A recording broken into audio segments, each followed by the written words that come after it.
E aí? Beleza, meu irmão? E aí, cara? Tudo bom, velho? Prazer, tudo bom? Beleza? Bom, clube. Cara, vocês produziram muito conteúdo, entendeu? Pega geral, pega geral.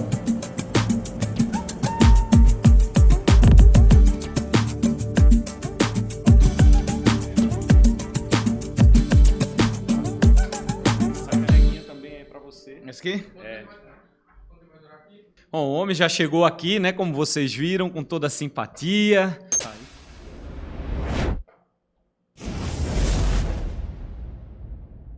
Obrigado, meu velho, por nos atender aqui na sua casa, né? No Fortaleza. Agradecer mais uma vez a galera da comunicação aqui do Fortaleza, grande Vinícius. Também a Thaís. Dá moral, claro, pô, dá moral. Pikachu! Obrigado, Prazer, cara. tudo bem? Tudo bem. Graças a Tudo Deus, bem. feliz de estar aqui participando com vocês desse bate-papo, né? Agradecer o Vinícius aí também, dar moral pra ele que ele sempre pede. Mas tamo junto, vamos junto aí nessa resenha. Pô, cara, é um novo ano, né, se começando. A gente sempre fala dos ciclos da vida, né? É um novo ciclo que se abre, né? A cada ano a gente renova as expectativas, né? E você saiu do Japão, passou pouco tempo lá e voltou para o Fortaleza, que foi onde você jogou muito no Vasco, tudo. Mas aqui parece que você criou uma identificação enorme, né? Realmente, quando eu sempre falo pros meus amigos, né, mais próximos, assim, pergunto quanto tempo eu tinha ficado no Fortaleza, né? Eu tinha falado, 1 ano e meio só.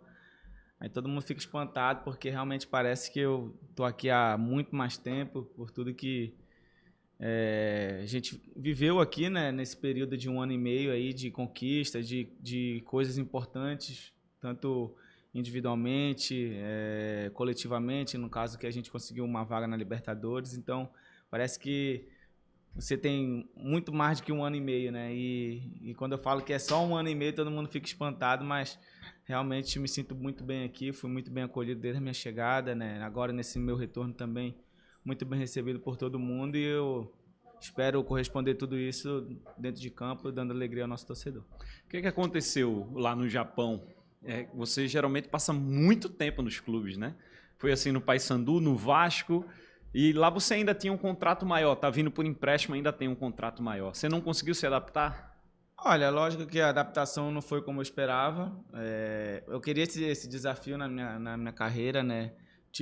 Desde quando eu estava no Vasco ali, apareceu inúmeras oportunidades de jogar fora do país, né? E infelizmente não consegui realizar lá. E quando eu cheguei aqui, estava num bom momento, né? Apesar do clube também não ter passado, principalmente no Brasileiro, a gente estava numa situação muito difícil, mas teve a oportunidade, conversando com o Marcelo e com o Alex, eles deixaram muito claro que não ia impedir de realizar esse meu sonho, né? E acabei indo pro Japão, né? E como eu falei, foi um período curto, né? De 4 meses. Praticamente joguei 11 jogos lá nesse período de 4 meses. E quando eu falo aqui no Brasil, em 4 meses tu joga praticamente 30 jogos nesse período, né? Então o futebol é diferente, a cultura é diferente, estilo de jogo diferente. Tudo ao contrário do Brasil, não só em termos de esportivo, né, mas como cultura, né, um país totalmente independente dos outros, e realmente eu tive uma dificuldade, acabei indo sozinho, né, no começo, depois que a minha família acabou indo, faltando mais ou menos 1 mês para acabar a temporada, né, e lógico que não depende só de mim, eu tenho 2 filhas e isso pesou muito, né, na adaptação delas também. Mas como eu deixei claro na minha representação aqui, não me arrependo de ter ido, mas infelizmente não foi como eu esperava, né? Mas continuo com o contrato lá, não sei do dia de amanhã, né? Então, vim de empréstimo para cá, nesse período de 2023, e vamos ver no que acontece daqui para dezembro.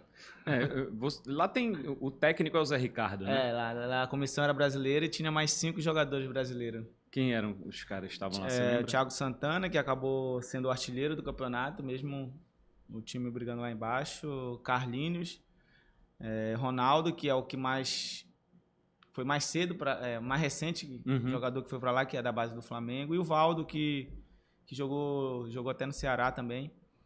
Então foram esses. E o Renato Augusto, mas eu não peguei ele porque ele passou praticamente o ano todo machucado. Então eram esses 5 brasileiros. O Renato já estava em um pré-operatório, né? Então não tive muito contato com ele, mas o restante me ajudaram bastante nessa pequena adaptação, porque realmente é difícil, é um choque bem diferente do que a gente é acostumado aqui no Brasil. Mas todo mundo me acolheu muito bem lá, principalmente os brasileiros. Que bacana, que bacana. Como é que tá a tua expectativa para esse novo ano, para essa nova temporada? Você foi o melhor lateral do Campeonato Brasileiro em 21, fez gol em final de Copa do Nordeste, conquistou títulos aqui. Curiosamente, eu fui eleito o melhor lateral, né? E agora todo mundo me considera como atacante, Exatamente. como meia. E eu particularmente me considero lateral ainda, onde eu sempre deixei claro que foi onde eu comecei, lá no Paysandu, né? Onde todo mundo me conheceu nessa posição. Claro que com o passar do tempo, hoje em dia o futebol, você não tem que jogar só em uma, tem que exercer várias funções dentro de campo e eu tento me adaptar o mais rápido possível. Aconteceu isso no Vasco, principalmente aqui também. Joguei no sistema que era muito bom para mim, que não tinha dificuldade nenhuma, que era o meio termo, né? Entre jogar na linha da frente e jogar na linha de trás, na linha de 4, que era como ala, né? E a expectativa é muito boa pelo que o clube está formando, né? O elenco que o clube está formando, pela expectativa que todo mundo está criando. A gente tem uma pré-Libertadores aí muito difícil e muito importante para o clube novamente.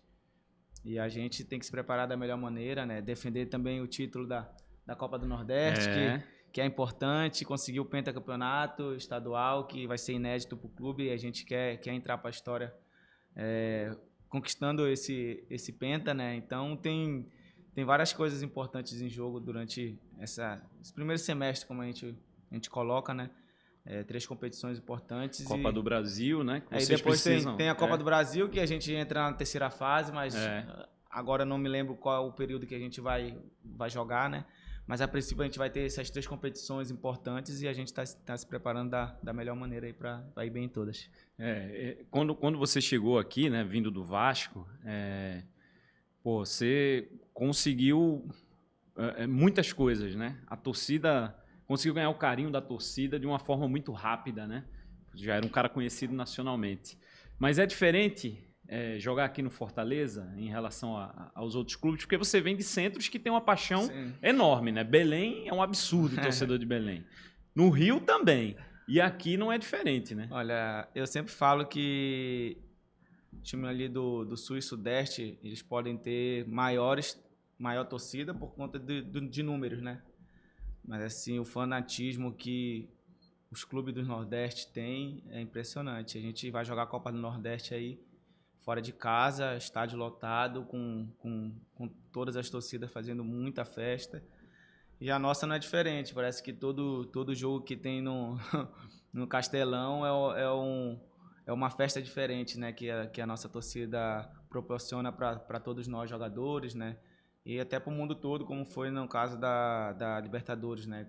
Lindos mosaicos que o nosso torcedor fez, e isso é muito gratificante para nós jogadores que estão dentro de campo e na hora do hino ali começa mosaico com plaquinhas. Recentemente teve a do professor Voivoda, que foi emocionante, né? Então repercutiu muito isso. Então a festa que a nossa torcida faz, eu acredito que nenhuma torcida do Brasil faz, não. Cara, e como é que foi a tua saída do Vasco? Porque lá você tem muita história, né? Você é o lateral que mais fez gols na história do Vasco. Você é o recordista de jogos do Vasco do século XXI, 253 jogos. Isso. Imagino que não tenha sido fácil a saída, né? Olha, foram 5 anos, né? Intensos. Cheguei lá em 2016, saindo do Paysandu, com o Vasco sendo rebaixado no ano anterior, né? Então fui para jogar a Série B. Conseguimos o acesso, o objetivo alcançado, e depois, em 2017, conseguimos uma vaga na pré-Libertadores, né? E depois conseguimos avançar para a fase de grupos, conquistei o título carioca de 16, Taça Guanabara, Taça Rio. Foi invicto, né? Isso, 2016 foi invicto tinha acabado de chegar, né? Eram meus primeiros meses lá, meu primeiro ano. Então, eu tenho essa conquista e com o passar do tempo você acaba amadurecendo, né? Entendendo a grandeza do clube, porque querendo ou não, o Vasco é um clube muito grande, gigante, né? Torcida em todo canto. A gente ia jogar a Série B em Teresina, no Maranhão, e sempre a maior torcida era do Vasco, né? E lógico que você representar milhões de torcedores também é muito importante. Então, fiquei 5 anos lá, muito intenso, altos e baixos, em termos de coletivamente, né? Porque muitas das vezes a gente estava brigando para não cair, né? Poucas vezes a gente teve uma estabilidade durante o ano todo, muitas trocas de treinadores, salários atrasados. Mas mesmo assim eu tive várias oportunidades de sair via justiça, né? Joga na justiça que você consegue por conta de salários atrasados, mas esse não foi meu intuito nunca e nem vai ser em nenhum clube. Eu sempre pretendo sair pela porta da frente, porque se eu estou no lugar, eu quero ir bem, né? Quero ser bem recebido, ser bem acolhido, como sempre fui. E depois de 2021, né? 20, que foi depois naquela temporada da pandemia, né? A gente não conseguiu ir bem e teve o rebaixamento. E foi quando teve uma reformulação, né? Para o ano seguinte. E eu estava no meio dela por conta de ter mais tempo no clube também. Eu acho que eu acabei sendo muito marcado, muito cobrado. E acabou tendo a oportunidade de vir para cá, né? Com o Papelinho me ligando. Então, pensei muito, porque tive outras propostas para outros clubes, né? E escolhi o Fortaleza. E como você falou anteriormente, rapidamente consegui me adaptar aqui, né? Conquistando o título estadual. Na minha chegada, eu me lembro que logo em seguida a gente perdeu a Copa do Nordeste nos pênaltis pro Bahia, né? Acho que era a semifinal. E depois chegou o Vojvoda, né? O Vojvoda meio que revolucionou o grupo todo, mudou o sistema de jogo, colocou o Tinga na lateral, de lateral para zagueiro, e as coisas começaram a andar naturalmente. E o ano de 2021 foi o que todo mundo sabe que foi um ano mágico para todos nós aqui. Como é que funciona essas escolhas do jogador, Pikachu? Vocês entram em contato, conversam entre vocês, assim, tu estava no Vasco, como tu falou, recebeu várias propostas. O que é que pesa na hora de decidir o destino? Olha, você primeiro vê o treinador, né, o estilo de como o treinador gosta de jogar, se você se encaixa no estilo de jogo dele, né, os outros jogadores do plantel também, você acaba tendo informação de como é a estrutura do clube, se o clube paga em dia. Hoje em dia você tem vários meios de comunicação, né, que você não é tão amigo de um jogador, mas você consegue mandar uma mensagem para ele, perguntar como é que funciona aí, os caras pagam em dia, como é a estrutura aí.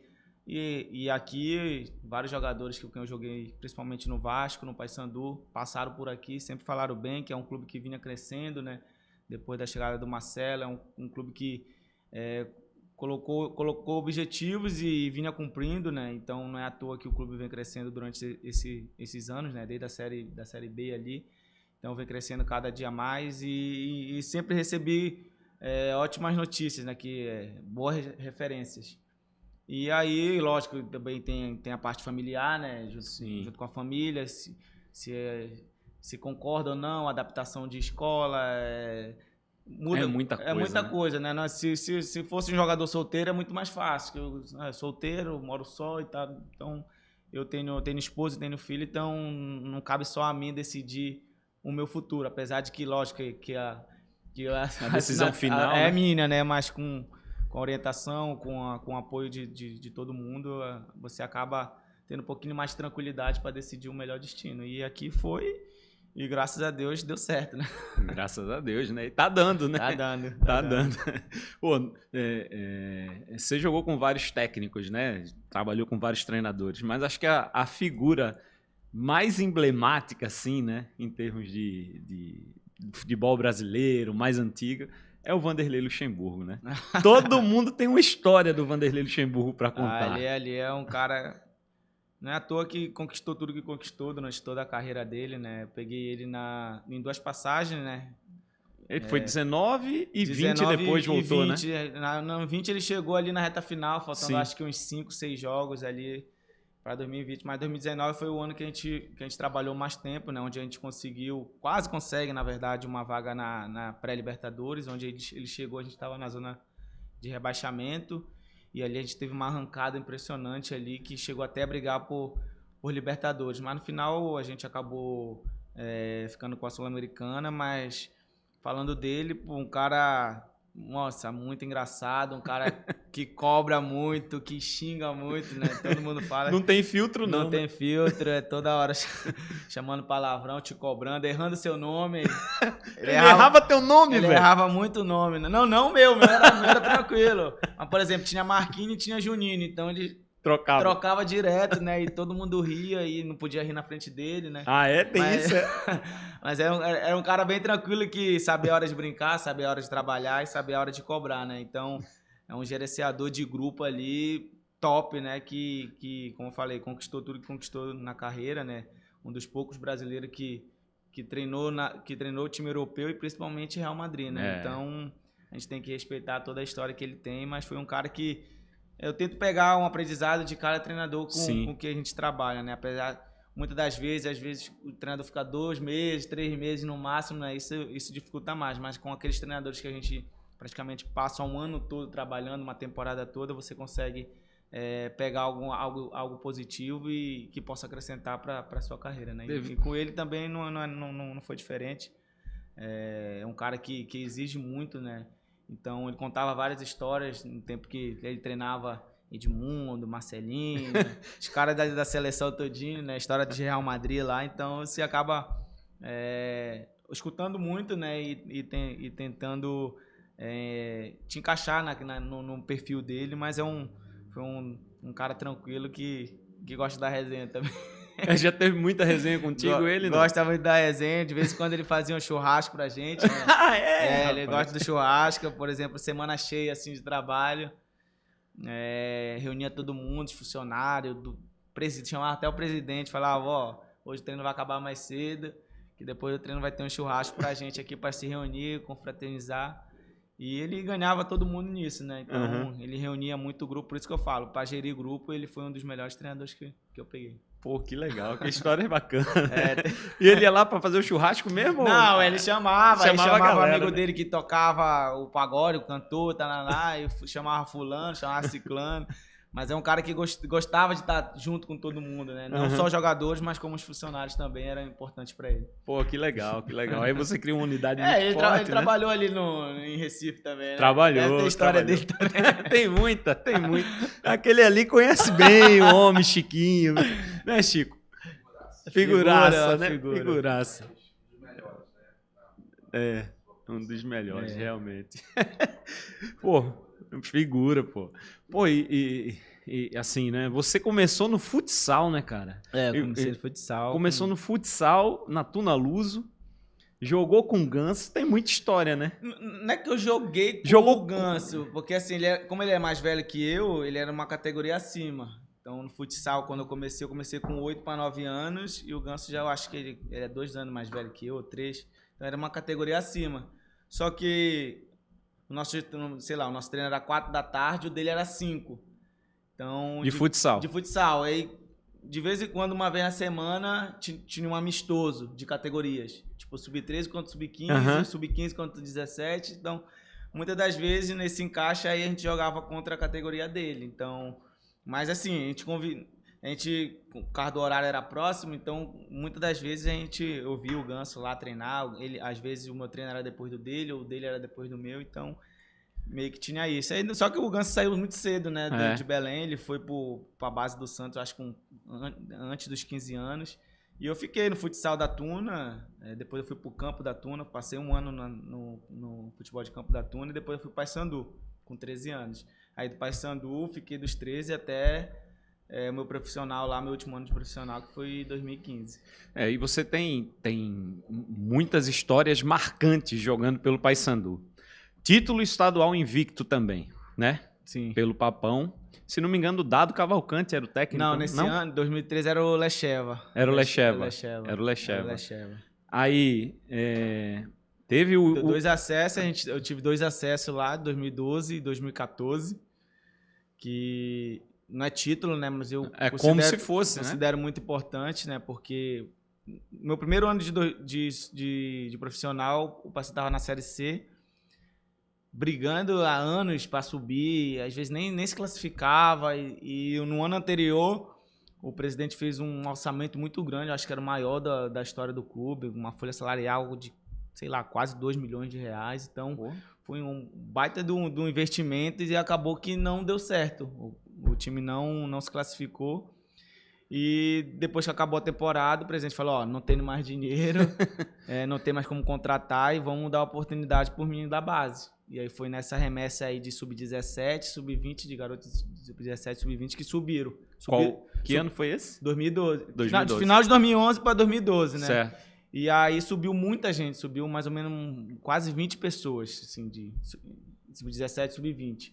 E aí eu fui nessa remessa aí, e aí, final de 2011, a gente fez vários amistosos no interior do estado, né? Tudo é longe lá, né? Ali é tudo longe. O estado é imenso. E aí, em 2012, começou a pré-temporada com um treinador local, que a princípio era o Nadi, que era anos e anos de clube lá, de sub-17. E aí começou a gente muito mal, começou o estadual muito mal, perdendo a estreia em casa, perdendo o segundo jogo, eu acho que a gente nem classificou por mata-mata do primeiro turno. Aí conseguiram lá, trouxeram mais 2, 3 jogadores assim para incorporar, porque era só moleque nosso time, depois colocaram, era só sub-20. Uhum. E aí teve esse jogo contra o Sport pela Copa do Brasil. Eita, rapaz. E aí tu dá uma sorte, quer dizer, azar pro Sport, né? Mas tu dá uma sorte contra o Sport. Na Série A e a gente na Série C, com só moleque, o primeiro jogo era em Belém. E aí foi 2-1 pra gente, aí eu consegui fazer um gol e no jogo da volta, na outra semana, foi 4-1. Que foi aquele da Ilha do Retiro lá, eu consegui fazer mais um gol. E aí as coisas começaram a clarear pra mim, começaram a andar, tipo...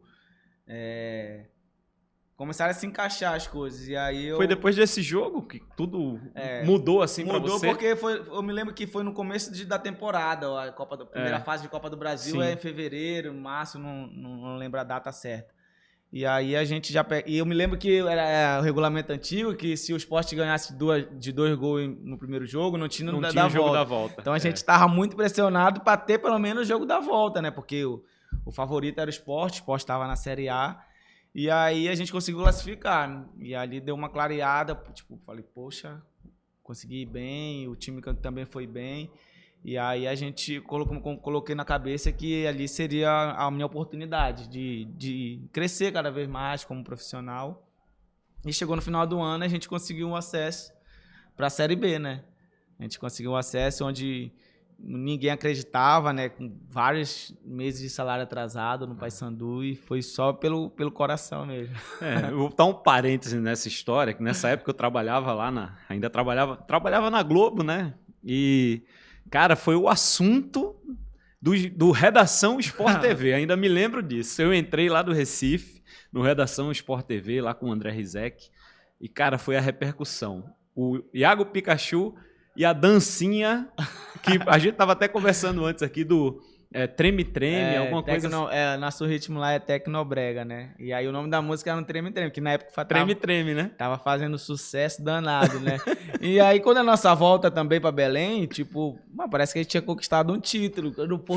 Aeroporto lotado, porque o Paysandu nunca tinha passado dessa fase. E aí aeroporto lotado e tal, a repercussão também do resultado 4-1 no Sport, na ilha. E aí a repercussão foi muito grande, e aí a torcida começou a abraçar a gente, para quem tinha começado o ano muito mal, principalmente jogando o Campeonato Paraense, que a gente nem chegou a classificar no primeiro turno. Aí a torcida começou a abraçar e começou a entender que o clube estava em um processo, que tinha muito garoto da base e tudo mais, tinha que ter paciência. E aí foi indo, ganhamos confiança e teve esse acesso em 2012, né? E você, assim, dá muita sorte, né, quando joga contra o Sport, né? Você fez esses gols, você fez gol jogando pelo Vasco, você fez gol jogando pelo Fortaleza na final da Copa do Nordeste. Você contabiliza isso ou não? Olha, antes meu pai... Eu sei quantos gols tem na carreira, assim. Quantos você tem? 131. Certo. Mas assim, falar por time, Por time é mais difícil. Já é mais difícil, né? Mas assim, depois que eu fiz esse gol depois da Copa do Nordeste, ano passado, né? Aí acabei vendo um noticiário de que o Sport era um dos times que eu fiz mais gol na carreira, né? E realmente eu parei para analisar, tipo, fiz quando eu tava no Paysandu, fiz quando eu tava no Vasco, fiz quando aqui no Fortaleza. Então depois eu pensei, falei, pô, não tenho culpa. realmente são os dados, são os números, né? Que lute, viu? E aí é o destino, fazer o quê, né? Mais respeito acontece, né? Mas tem uma sorte de jogar contra o Sport. Pô, não é por acaso. Vamos ver aí, a gente pode se enfrentar novamente aí, né? Na Copa do Nordeste, aí acho que eles estão na mesma fase, na mesma chave, né? Então a gente só pode encontrar no mata-mata, né? Vamos ver aí se essa sorte permanece do meu lado. O ano passado permaneceu, né? Porque no título da Copa do Nordeste você fez o gol, né? Um importante, um título importante, a gente buscava, né? Tava buscando esse título, né? E, pô, jogando em casa, né? Era 60 mil, né? 60 mil? 60 mil. 60 mil no Castelão e uma linda festa, e a gente tinha que coroar tudo isso com o título, né? E graças a Deus veio. Pô. Tá aqui, ó. Essa daqui. Essa aí é referente ao título, né? É o título da Copa do Nordeste, Vinícius bem lembrou aqui. Bem lembrado, a gente colocou de costas pelo número 22, porque você adotou, né? Esse número. Tem alguma coisa especial nele? Não, eu peguei ele lá no Vasco, né? Porque no meu primeiro ano de Vasco, era o Eurico Miranda ainda, e ele não gostava de número fixo. Então, os titulares eram de 1 a 11, os bancos 12, 13. E já era uma cultura, tipo, do clube e tudo mais. Só que no ano seguinte, a gente conseguiu a vaga para Libertadores. E então, tem que ser numeração fixa. Para pré-Libertadores. E pré-Libertadores tem que ser numeração fixa. E aí já estava indo pro meu segundo ano, acho, terceiro ano. E aí aí tinha um lateral que era o Rafael Galhardo. E ele gostava muito da 2, pô. E aí ele me perguntou, pô, mano, tu vai ser a 2? Eu falei, mano, nem ligo. Qualquer um pra mim. Não, posso pegar a 2? Eu falei, pode. E aí o coordenador lá, o diretor, começou a fazer a numeração, e o meu caiu no 22. Por acaso? Por acaso. Eu falei, tá bom? Eu falei, não, tá bom, tranquilo e tal. E aí ficou. Aí o clube adotou numeração fixa, dali em diante adotou numeração fixa, e eu fiquei o resto da temporada todinha com a 22, o resto da minha passagem no Vasco. E quando eu vim pra cá, perguntaram qual número que tu quer. Eu falei, deixa o mesmo. Deixa o mesmo, né? 22. Já que tá dando certo, eu não vou mexer, né? E aí ficou, né? Hoje em dia, é até estranho, né? Quando eu fui pro Japão, tem até uma história engraçada, que o meu primeiro jogo titular. E aí eu fui pro Japão, aí do meio pro final do jogo, alteração. Aí levanta a placa. Só que lá o 22 já tinha um dono, que era até um brasileiro, que era o que tava machucado. E aí o meu número era 27. Era o mais próximo de 22, era 27. Foi o que deu pra arrumar. Aí o cara levantou a placa 27 e eu... 27 eu... E lá, o cara lá e o cara parado. O juiz procurando. E eu lá... Você... Eu, não, eu olhei 27... Olhei o short, olhei a camisa, falei... Caramba, 27. Mano. Pô, desculpa, não tô acostumado com 27. Tô acostumado com 22. Tô acostumado com 22. Ele não levantou 22. Aí até engraçado que agora, tipo, voltei pra cá com a camisa disponível ainda, né? Então, espero que possa dar sorte novamente. Boa essa história, velho. Muito boa. Pô, Costume. É o costume, né? Não tem jeito, pô. Aí eu cheguei no banco, eu cheguei pra comissão, falei... porque demorou? Eu falei, não, mano, tava acostumado não, 27, mano. Levantou 27, eu, joguei os últimos 5 anos, 6 anos com a 22... Até acostumar é difícil. É difícil. Aí todo mundo começou a rir também. Vem cá, e o Paysandu representa muito pra tu, né? Assim, porque, foi onde tudo começou, né? O Paysandu abriu as portas pra mim. Eu subi lá com... Quando eu tava na base ainda, eu ainda falava pros meninos da nossa categoria. Falei, o Paysandu só bate na trave, né? Investe todo mundo, mas não dá moral pra gente daqui. Falei, ó, o Paysandu só vai subir pra Série B quando a gente tiver no elenco. E aí passou 1 ano, passou 2 anos, todo mundo subiu e aconteceu o que aconteceu, né? Mas eu sempre colocava isso na cabeça de que eu queria ser jogador profissional, que eu ia ter oportunidade, quando eu tivesse essa oportunidade eu ia agarrar de todas as formas, porque até na minha época lá eu via muita gente não tendo oportunidade realmente, mas os que teve não souberam aproveitar. Se desdobraram muito rápido com as coisas, e aí acabou que, com o passar do tempo, acabou sendo esquecido e eu, lógico, com meu pai sempre me orientando, né, que sempre estava no meu lado ali. Eu me lembro que quando eu subi pro profissional, a primeira coisa que ele fez foi para me parar de jogar pelada, né, que era... Por exemplo, fim de semana, não sei como é na cidade de vocês. Chama pelada, rachão. Pelada. Tipo, me proibiu, porque realmente antes, até da base, eu treinava, jogava e às vezes ia ganhar um dinheirinho ali, que o cara me dava R$50 pra jogar no time dele, eu ia direto, né? Mas depois que eu coloquei... É porque o futebol de várzea tem muito isso, tem né? muito isso, eu acho que até paga, hoje, né? Mas tem. assim, o risco que você tem de machucar lá no jogo, você acaba se prejudicando profissionalmente. Então... Em Belém tinha muito isso, tem muito isso, né? Então, o jogador que é profissional e mesmo assim tá jogando ali a pelada dele no fim de semana, quando não tem jogo e tudo mais, para ganhar o dinheiro dele. E quando eu tive essa oportunidade, falei, não, vou parar com isso porque é a minha carreira que tá em jogo, é isso que eu quero mais projeções. E as coisas foram acontecendo naturalmente, um acesso...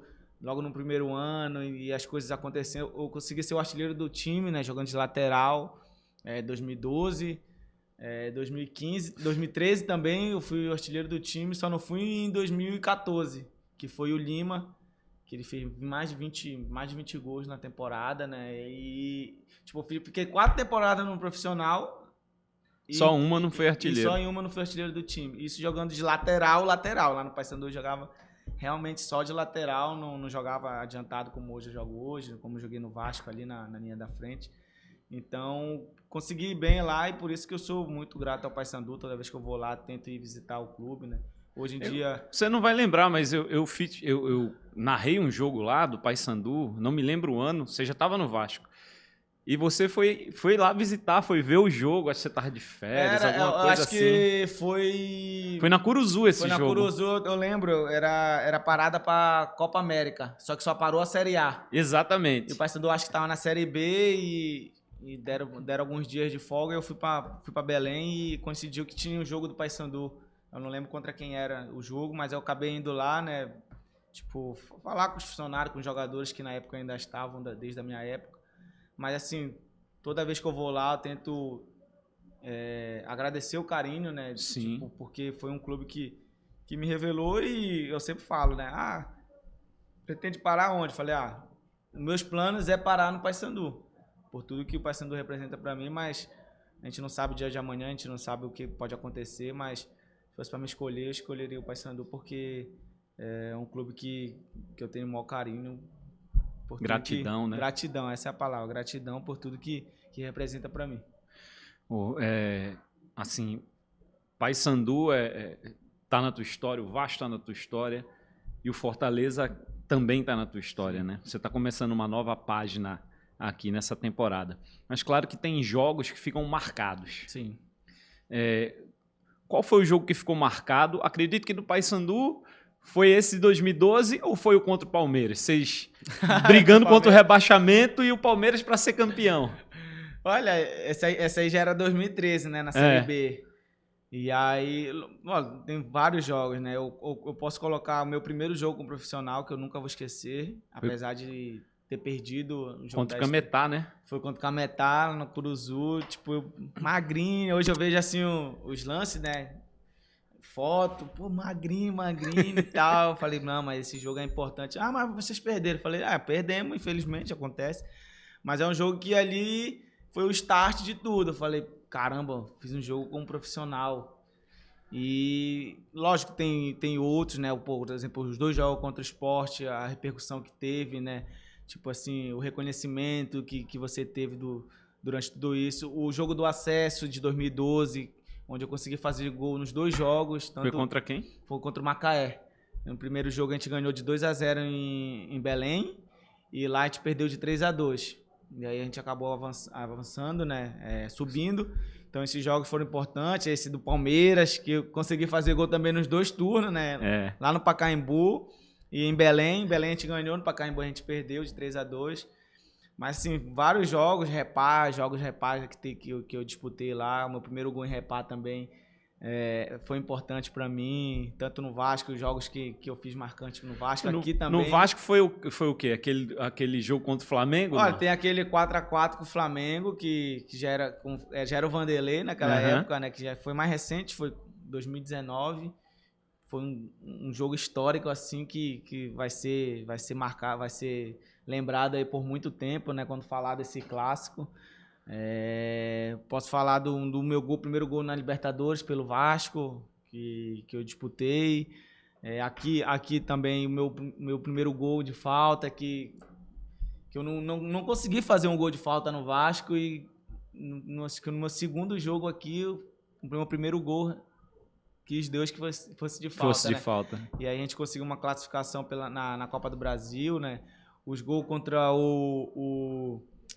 na Série A contra o Atlético Mineiro lá, que foi nossa primeira vitória e tudo mais. Então tem vários jogos assim importantes que a gente lembra, né? O próprio gol do título da Copa do Nordeste, que querendo ou não é um significado muito grande para todos nós aqui, e espero ter várias outras recordações boas aí durante essa temporada. E como é trabalhar com o Vojvoda? Porque, assim, é um técnico assim, que mexe demais, né, com o time. No sentido de que ele é um cara que varia muito taticamente, né? O time dele não é um time linear, digamos assim. Olha, eu vejo muito comentarista querendo tentar adivinhar, né? Ele tá jogando no 3-5-2, ele tá jogando no 4-4-2, tipo... A gente que tá dentro e conhece como a gente tá jogando, a gente fala, esses caras aí... Deu ruim, né? É só porque, por exemplo, sai a escalação lá, aí entre linhas tá lá, eu como goleiro, né? Aí na ordem, por lateral exemplo, direito. Lateral direito, aí eu tô lá como se fosse lateral direito, né? Mas dentro de campo eu tô de meia, tô de atacante. Então ele exige muito de cada um dos jogadores para exercer mais de uma função, né? Por isso que hoje em dia, por exemplo, o próprio Tinga, que era lateral de ofício e virou um zagueiro. Eu que era lateral virei um ala, que vira um meia, que vira um atacante. O Crispim, que era um meia, virou um ala esquerdo. Então ele pede muito isso, ele dá muita liberdade para todos os jogadores, né? Isso é uma coisa que poucos treinadores dão, que ali você tem que estar focado no que cada treinador pede, lógico, mas dentro de campo, muitas situações você não trabalha. Você trabalha ali no campo, organização e tudo mais. Só que dentro de campo, na hora do jogo, é totalmente diferente as coisas. Tipo, o adversário, a gente treina com o adversário, vai ficar só lá embaixo. O adversário no jogo começa a pressionar. O que a gente vai ter que fazer? Então, muitas das coisas a gente que resolve dentro de campo, e ele dá essa liberdade pra gente. E ele, é um cara que varia muito de esquema, né? Como a gente falou, tá no 3-5-2, tá no 4-4-3. Dentro do próprio jogo. Dentro do próprio jogo, você acaba nem fazendo a substituição, porque você tem peças que pode jogar ali, pode jogar aqui. Então, essa liberdade que ele dá é isso que eu acho que vem dando muito certo aqui no Fortaleza. Bom, a gente tá chegando aqui no final, Pikachu, da entrevista. Um bate-papo muito bacana, muito legal. Queria te agradecer mais uma vez. E pedir assim para você deixar uma mensagem para o torcedor do Fortaleza. A gente fez quando entrevistou o Vojvoda aqui também. Ele passou aqui também já? Passou aqui também. E queria que você falasse assim da tua expectativa para esse ano, o que é que o torcedor pode esperar. Olha, a expectativa é muito grande, né? Até mais do que o ano passado.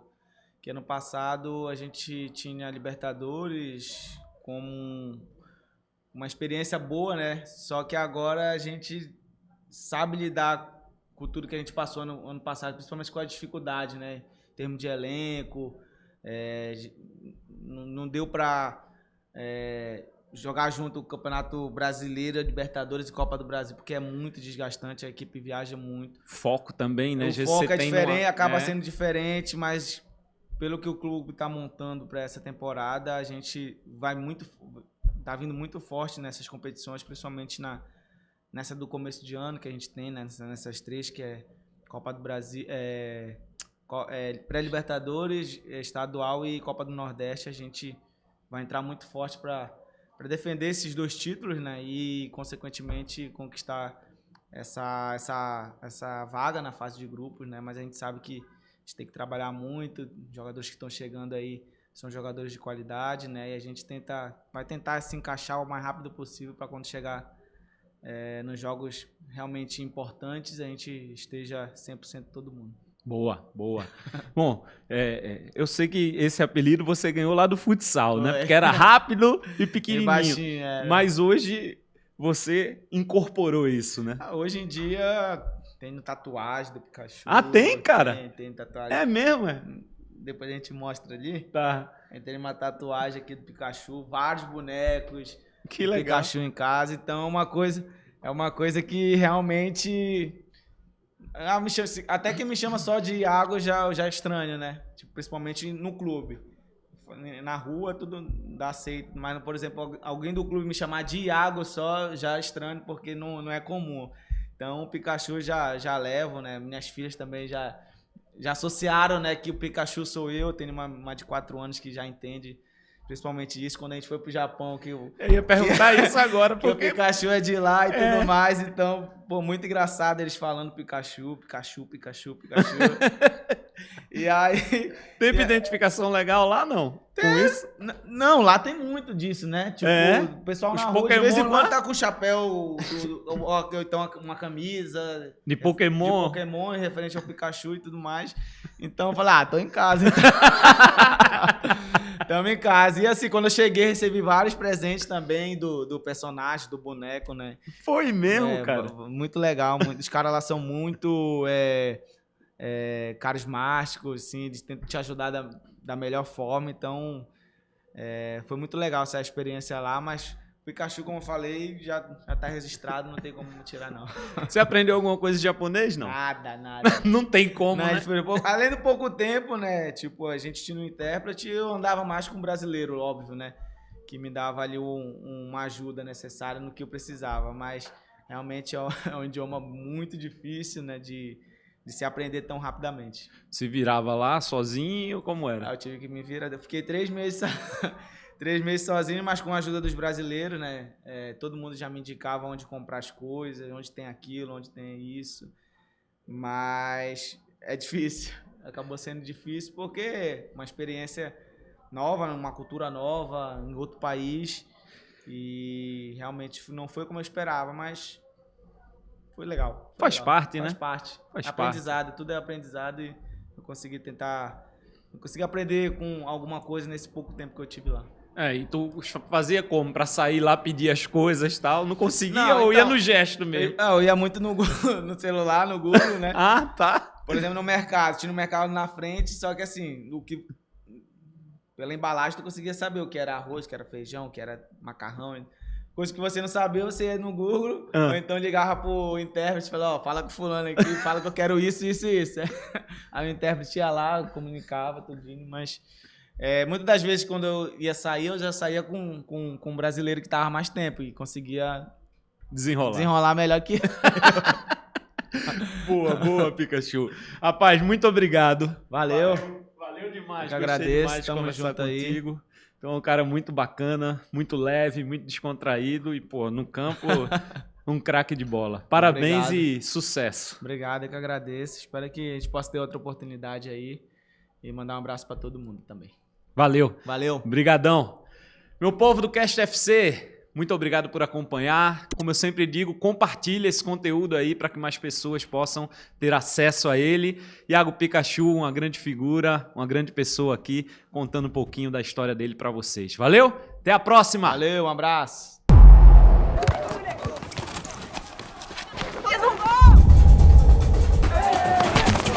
A gente sabe o que é ser brasileiro. Querer ser o melhor do mundo. Virar notícia. Correr atrás. Nascer driblando tudo. Tudo mesmo. Sem abrir. Aqui é brabeza. Teimosia. Esquece. aprender a cair e dar aula de levantar. Deu ruim? A gente tenta de novo. De novo, de novo, de novo. E de novo. E sair pro abraço. Porque somos todos brasileiros. Somos a Bet Nacional. A Bet da tropa. A Bet da Paula, da Luli, do Lucas. A Bet da Ana, do Luiz, da Denise. A Bet do Vinícius Júnior. A Bet dos brasileiros.